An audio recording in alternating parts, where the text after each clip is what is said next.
राम नाम मंत्र नित्यवाणी को जपाए जा, पाए जा पदार्थ चारि संतों के संगत में। उन्हीं का संदेश शुभ सबको सुनाए जा, नाए जा शीस तू राजेश गुरु चरण मध्य भूल के कुसंग में। न खुद को मिलाए जा, लाए जा पवित्र भाव अपने से मेरे मन। तुलसी के मानस में डुबकी लगाए जा, तुलसी के मानस में डुबकी लगाए जा। बोलिए सियावर रामचंद्र की जय। गोस्वामी जी महाराज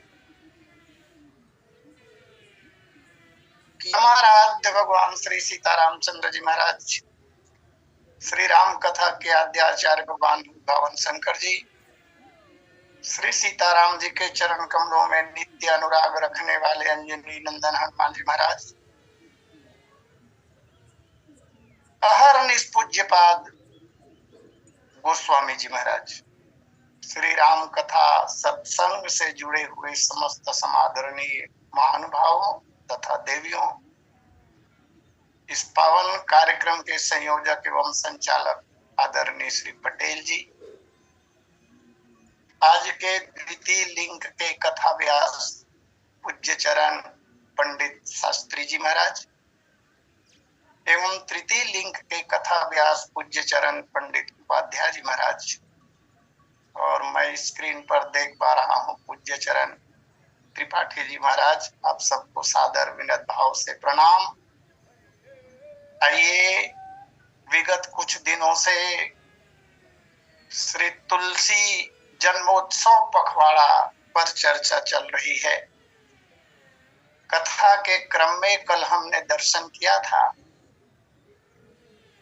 रत्नावली की फटकार के बाद गोस्वामी जी महाराज प्रयागराज होते हुए अयोध्या पधारे हैं, और अयोध्या में श्री सीताराम जी की छावनी, वहां गोस्वामी जी महाराज रुके हुए हैं, जहां उस छावनी के उन दिनों के महंत कहें, साधु कहें, स्वामी रामदास जी महाराज के साथ गोस्वामी जी महाराज की चर्चा चल रही है। विस्फोटक स्थिति निर्मित हुई थी उन दिनों में अयोध्या में, जिन दिनों में गोस्वामी जी महाराज अयोध्या पधारे थे। शायद उन घटनाओं का अध्ययन करने के लिए ही प्रभु श्री रामचंद्र जी महाराज ने वहां भेजा हो, क्योंकि बिना ईश्वरी इच्छा के कुछ होता नहीं, ऐसा हमारे शास्त्र कहते हैं, हमारे विद्वान पुरुष कहते हैं, और सभी संत कहते हैं। जैसा कि पिछली कथा में हमने पाया था, गोस्वामी जी महाराज इसके पूर्व जब काशी पहुंचे हुए थे, काशी में मधुसूदन सरस्वती जी महाराज ने गोस्वामी जी महाराज के गुरुदेव का जो संदेश सुनाया था, वह वाक्य बहुत महत्वपूर्ण है। स्वामी शेष सनातन जी ने परम धाम गमन के पूर्व मधुसूदन सरस्वती जी महाराज से कहा था कि तुलसी एक दिन यहाँ अवश्य आएगा, और जब तुलसी यहाँ आएगा तो उसे यहाँ ज्यादा दिन रुकने मत देना, उन्हें मेरा संदेश सुनाकर अयोध्या भेज देना। कितनी ऊंची, कितनी बड़ी बात थी। बिना भगवत कृपा के यह सब संभव हो ही नहीं सकता। गोस्वामी जी महाराज के पूछने पर श्री राम जन्मभूमि विध्वंस की आद्योपांत कथा बाबर और मीर बाकी से लेकर जिस दिन गोस्वामी जी महाराज पहुंचे हुए हैं उस दिन तक की बातें महाराज रामदास ने गोस्वामी जी महाराज को सुनाई।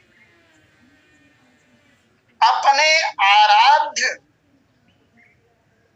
के प्रति आक्रांताओं के ऐसे व्यवहार को देखकर गोस्वामी जी महाराज में उस समय बहुत गुस्सा आया और व्यथित होकर गोस्वामी जी महाराज ने स्वामी रामदास महाराज से एक महत्वपूर्ण बात कही। उन्होंने कहा कि महाराज धूनी तापते थे भी, बाबा रामदास जी धूनी तापते थे, उनके यहाँ धूनी जलती थी। गोस्वामी जी महाराज ने कहा महाराज इस धूनी का भस्म आप अपने कर कमलों में लेकर मेरा अभिषेक कर दीजिए। धूनी का भस्म हाथ में लेकर मेरा अभिषेक कर दीजिए और मुझे शुभ आशीर्वाद प्रदान कीजिए जिससे श्री राम जन्मभूमि मुक्ति यज्ञ का मैं संचालन कर पाऊं और अपने आराध्य की जन्मभूमि को मुक्त करा पाऊं। ऐसा आशीर्वाद दीजिए। या तो मेरे आराध्य की जन्मभूमि मुक्त होगी और या नहीं तो श्री राम जन्मभूमि के लिए आक्रांताओं के साथ, विद्रोहियों के साथ लड़ते लड़ते मैं भी अपने पिताजी महाराज की तरह वीरगति को प्राप्त कर लूं। अयोध्या विध्वंस की घटना को सुनकर खून उबल पड़ा था गोस्वामी जी महाराज का और पूज्य पिताजी महाराज का स्मरण हो आया था। इन्हीं कारणों से मेरे पूज्य पिताजी इस दुनिया को छोड़कर चले गए। मैं उस कार्य को आगे बढ़ाना चाहता हूं। यह बात भी निश्चित है, संत महात्मा लोग जानते हैं अच्छी तरह कि कौन सा कार्य कब पूरा होगा। बाबा रामदास महाराज ने समझाया गोस्वामी जी महाराज को शांत करते हुए, इन घटनाओं को सुनकर खून का उबल पड़ना स्वाभाविक है, परंतु तुम्हारे ही समान हे तुलसी, तुम्हारे ही तरह बहुत से नौजवान श्री राम जन्मभूमि को मुक्त कराने के लिए कूद पड़े और वीर गति को प्राप्त हो चुके हैं। इस समय इस तरह कूदने की आवश्यकता नहीं है। और एक कारण बताया था बाबा रामदास जी महाराज ने, कूद तो रहे हैं कई लोग और एक आंकड़ा कहता है लगभग 6.5 लाख लोग शहीद हुए थे। 6.5 लाख लोग। इसी का जिक्र करते हुए बाबा जी ने कहा उचित मार्गदर्शन का अभाव है, दरअसल उचित मार्गदर्शन। इसलिए तुम्हें अपने आप को रोकना होगा, समय की प्रतीक्षा करनी होगी। पेड़ों में भी समय पर फल लगते हैं, वेद मंत्र भी समय आने पर फल प्रदान करते हैं। अस्तु उचित मार्गदर्शक के मार्गदर्शन में कार्य करना होगा और इसके लिए तुम्हें अनंत श्री विभूषित स्वामी श्री बलरामाचार्य जी महाराज से मिलना होगा। अनंत श्री विभूषित स्वामी बलरामाचार्य जी महाराज के अनेक सन्यासी ब्रह्मचारी शिष्य थे और उन दिनों श्री राम जन्मभूमि मुक्ति के लिए स्वामी बलरामाचार्य जी महाराज बड़ा प्रयास कर रहे थे। सठम साठ्य समाचरेत, तदनुसार वो एक बहुत बड़ी फौज तैयार कर रहे थे। स्वयं अपने हाथ में भाला रखते थे। स्वामी जी महाराज ट्रेनिंग दे रहे थे ब्रह्मचारियों को, ऐसे मुक्त नहीं होने वाला है। गोस्वामी जी महाराज को कहा गया कि उनसे परामर्श लेकर उनके मार्गदर्शन में कार्य करने की आवश्यकता है। गोस्वामी जी महाराज बड़े उत्सुक हुए, बोले महाराज फिर तो उस दिव्य महापुरुष से मेरी मुलाकात करा दीजिए। बाबा रामदास ने कहा कि अभी तो स्नान करो, विश्राम करो, ऐसे ही मुलाकात होगी नहीं। और फिर मध्य रात्रि को 2 शिष्यों के साथ गोस्वामी जी महाराज को स्वामी बलरामाचार्य जी महाराज के पास भेजा गया। गोस्वामी जी महाराज पहुंचे, चरण वंदन किया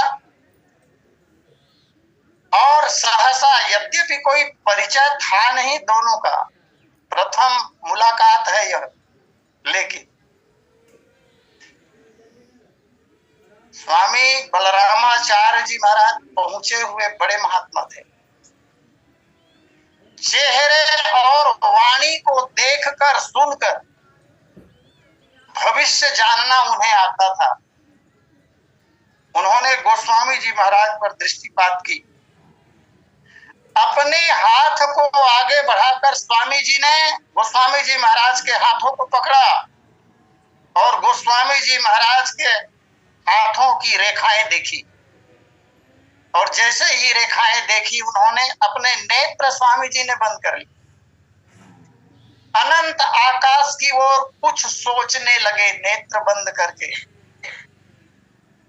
और कुछ क्षण पश्चात जब स्वामी जी ने अपने नेत्र खोले, तब गोस्वामी जी महाराज से एक दूसरी बात कही। अब वो बात उन्होंने क्यों कही ये तो वो ही जाने और भगवान जाने, लेकिन गोस्वामी जी महाराज से कहा, तुलसी तुम अपने जीभ बाहर निकालो।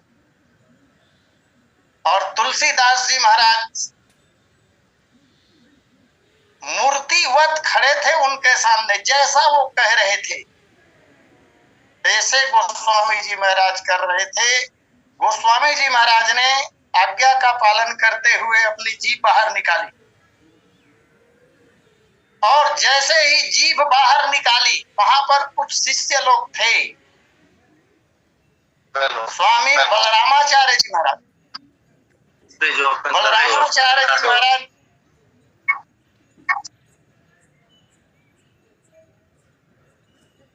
गोस्वामी जी महाराज को एकांत में ले गए और एकांत में ले जाकर कहा स्वामी जी ने,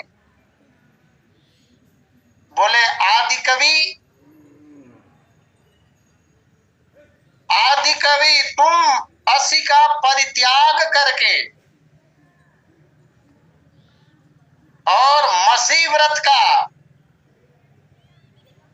बहुत समय पहले से तुमने व्रत ले लिया है। एक एक शब्द बड़े काम के थे जो स्वामी जी ने कही। आदि कवि कहा, अर्थात स्वामी जी महाराज जानते थे कि तुलसी और कोई नहीं, महर्षि वाल्मीकि के ही अवतार है। असी का त्याग तुमने किया, जैसा कि हम लोग कथाओं में पढ़ते सुनते हैं। स्क्रीन पर मैं देख पा रहा हूं पूज्य चरण शास्त्री जी महाराज को, दंडवत महाराज जी। पहले के जीवन में अपने महर्षि वाल्मीकि हथियार ही तो धारण करते थे। उल्टा नाम जपा जग जाना, वाल्मीकि भय ब्रह्म समान आदि हम लोग पढ़ते सुनते हैं। यही बात स्वामी जी महाराज कह रहे हैं कि तुमने असी तलवार का, हथियार का त्याग किया और पश्चात मसी धारण करने का व्रत धारण किया है तुमने। जगत का पहला साहित्य वाल्मीकि रामायण, जिसकी तुमने रचना की, अपना तुमने जो व्रत लिया है उस व्रत में दृढ़ रहो। अभी किसी ने बताया नहीं है स्वामी जी महाराज को कि ये राम जन्मभूमि मुक्ति के लिए युद्ध करने की तैयारी कर रहे हैं। किसी ने नहीं बताया है। लेकिन स्वामी जी महाराज जान तो गए, तभी तो उन्होंने कहा कि तुम अपने व्रत में दृढ़ रहो, मसीह वाले व्रत में। लेखनी के द्वारा जन जागरण होगा। युग धर्म का पालन करो तुलसी। और भारत के विभिन्न क्षेत्रों में जाओ तो जाकर जो देव शक्तियां अभी सुसुप्त अवस्था में हैं उन्हें जागृत करने का कार्य करो। एक सूत्र में लोगों को बांधो और तुम्हारे अंतर का नायक जो तुम्हारे इष्ट देव हैं, जिसके प्रति तुम समर्पित हो, वो तुम्हें अवश्य संरक्षण प्रदान करेंगे। इस तरह स्वामी जी महाराज ने गोस्वामी जी महाराज से कही। और उसके बाद गोस्वामी जी महाराज से एक बात और कहा कि अभी अयोध्या की स्थिति ठीक नहीं है, इसलिए सूर्योदय के पूर्व संभवतया तुम अयोध्या छोड़ दो। विकराल स्थिति को देखते हुए ही महाराज जी ने कही थी। अब गोस्वामी जी महाराज स्नान आदि से निवृत्त होकर दूसरे दिन सूर्योदय के पूर्व अयोध्यानाथ श्री रामलला का दर्शन करने का लक्ष्य लेकर वहां से नेपाल की ओर प्रस्थान करते हैं। और श्रद्धा विश्वास भगवान के प्रति उनके हृदय में हिलोरे मार रहा है। मार्ग चलते चलते गोस्वामी जी महाराज पहुंचते हैं गोरखपुर। गोरखपुर में जब गए तो वहां गोरक्षा पीठ में रुके। वहां श्री राम जन्मभूमि के संबंध में और देश की जो विभिन्न समस्याएं थी, उन समस्याओं के बारे में वहां के अधिपति के साथ लंबी चर्चा हुई। और फिर गोरखपुर से गोस्वामी जी महाराज जनकपुर की यात्रा पर निकल पड़ते हैं, जो स्वामिनी जानकी जी महारानी की क्रीड़ा स्थली है और जहां श्री सीताराम जी का प्रथम मिलन हुआ था, वहां गोस्वामी जी महाराज पधारे। वहां के 3 स्थलों पर, जनकपुर में 3 स्थलों पर गोस्वामी जी महाराज की 3-3 दिन तक कथा हुई। एक तो श्री जानकी मंदिर और दूसरा फिर रंगभूमि और फिर धनुषा। इन 3 स्थानों पर 3-3 दिनों तक प्रवचन का कार्यक्रम संपन्न हुआ। और जनकपुर से गोस्वामी जी महाराज नेपाल पहुंचते। जब नेपाल पहुंचे तो वहां के प्रधान मंदिर में श्री श्यामानंद जी महाराज से मुलाकात होती है। श्यामानंद जी महाराज वही आचार्य हैं। मैं निवेदन करूं, 2 दिन पहले की कथा में हमने दर्शन किया था, जिस समय श्री राम मंदिर का विध्वंस किया जाने वाला था, उस समय भगवान की प्रतिमा कहीं खंडित न कर दी जाए। श्री सीताराम जी की एक मूर्ति थी जिसे स्वामी जी महाराज ने विखंडन से बचाने के लिए सरयू मैया में छिपाया। और रामलला की जो प्रधान मूर्ति थी उसे लेकर श्यामानंद जी महाराज नेपाल चले गए थे। और नेपाल में ही रामलला की वह प्रतिमा स्थापित की गई थी। मंदिर में पहुंचे, श्री श्यामानंद जी महाराज से मुलाकात हुई, चरण वंदन किया और तब गोस्वामी जी महाराज ने श्यामानंद जी महाराज से एक छोटी सी बात कही और उस नन्हे से वाक्य के द्वारा भगवान के प्रति जो श्रद्धा भाव गोस्वामी जी महाराज की है वो देखते बनती। भारत की दशा को देखते हुए ये वाक्य गोस्वामी जी महाराज ने कहे थे। गोस्वामी जी ने कहा, स्वामी जी, भगवान श्री राम अपने वनवास काल के दरमियान जो प्रतिज्ञा कर चुके थे, निशाचर हीन करो मही, संसार को निशाचरों से हीन करने की जो प्रतिज्ञा की थी भगवान ने, वही प्रतिज्ञा करने वाले धनुर्धारी भगवान आज रण छोड़ क्यों बने हुए। और तब स्वामी श्यामानंद जी महाराज ने गोस्वामी जी महाराज के भावों को समझा। लंबी चौड़ी बातें हुई दोनों के मध्य में। गोस्वामी जी महाराज की निष्ठा भगवत दर्शन की ही थी। भगवान का दर्शन करना चाहते थे।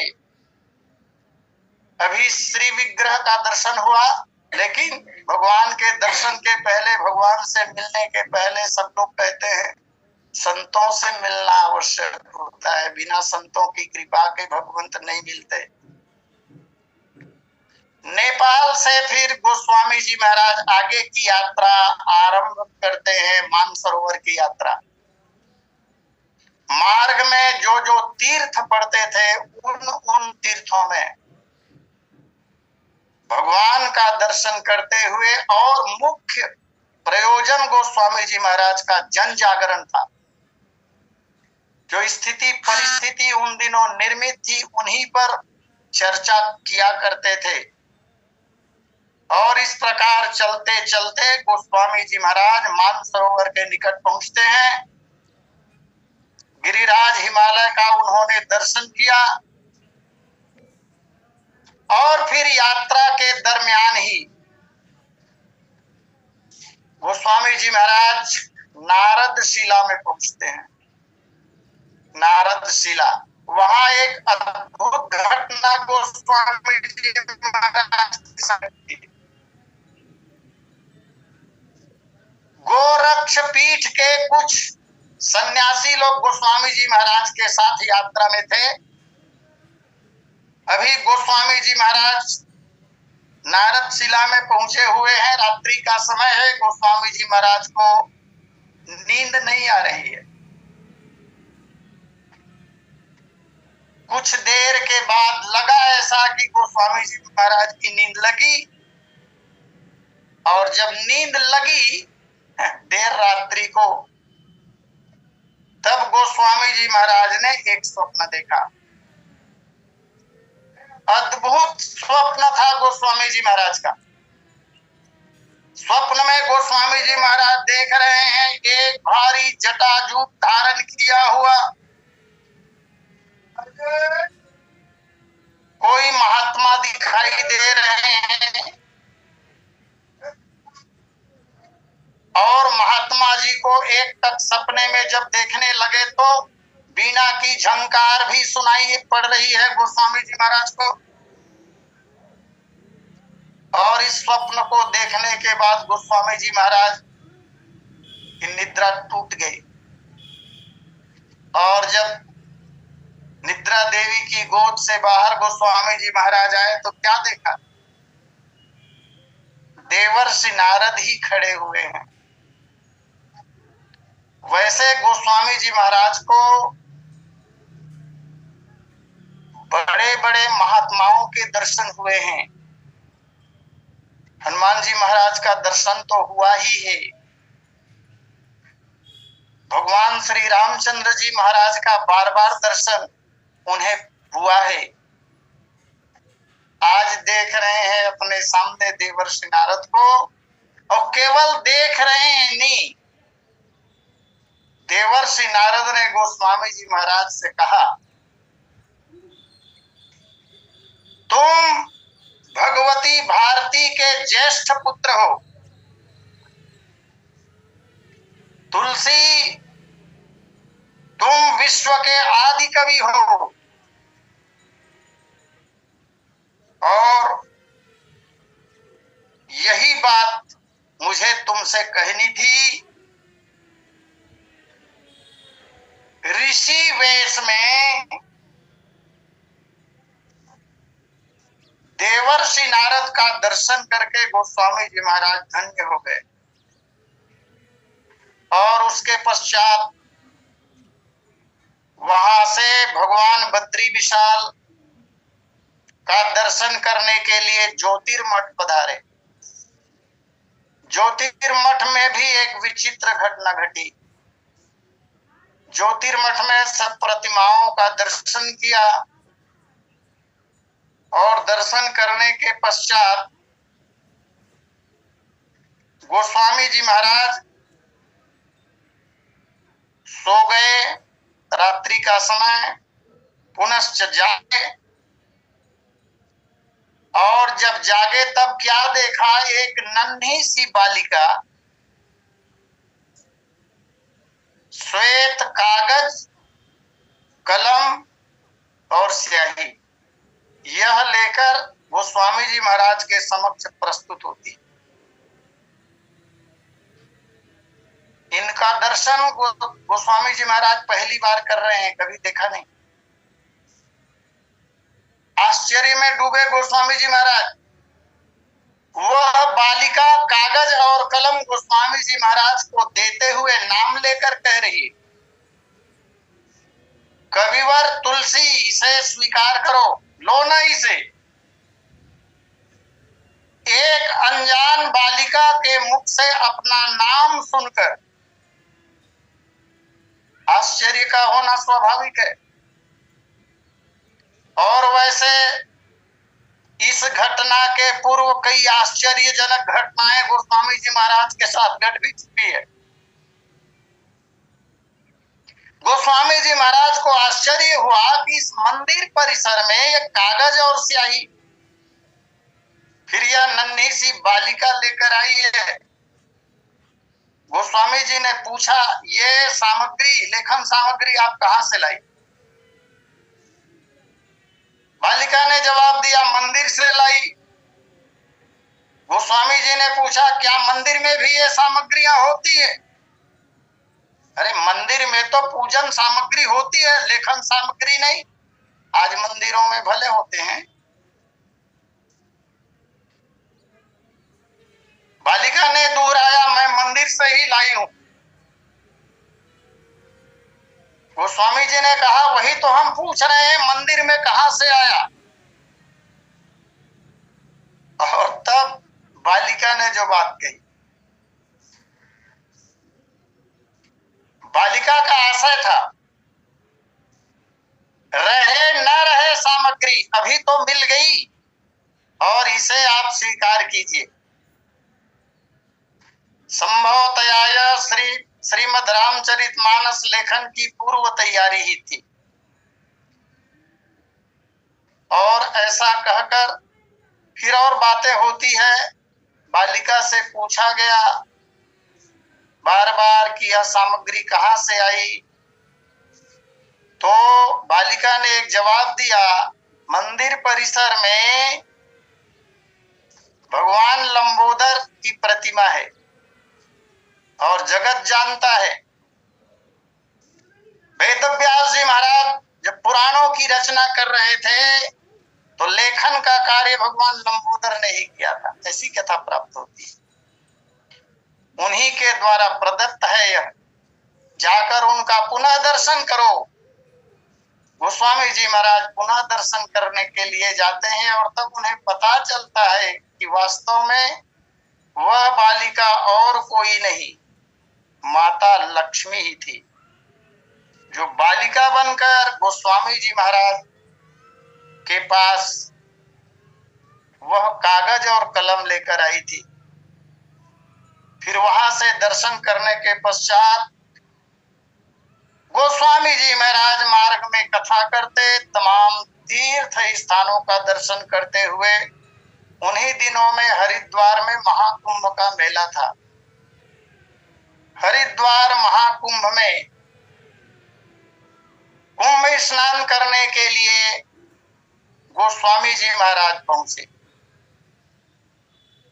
वहां गए तो देखा, जो बातें सुनी थी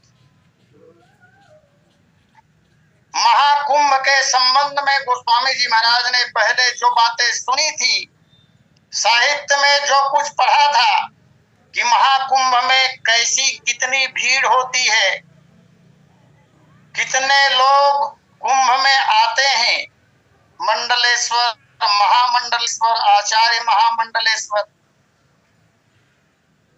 महंत, पंडित, पुजारी, सामान्य लोग, राजे महाराजे लोग, और वहां बड़े बड़े आचार्यों के शिविर लगते हैं, वो भीड़ भाड़ होती है। यह तो सुना था, पढ़ा भी था।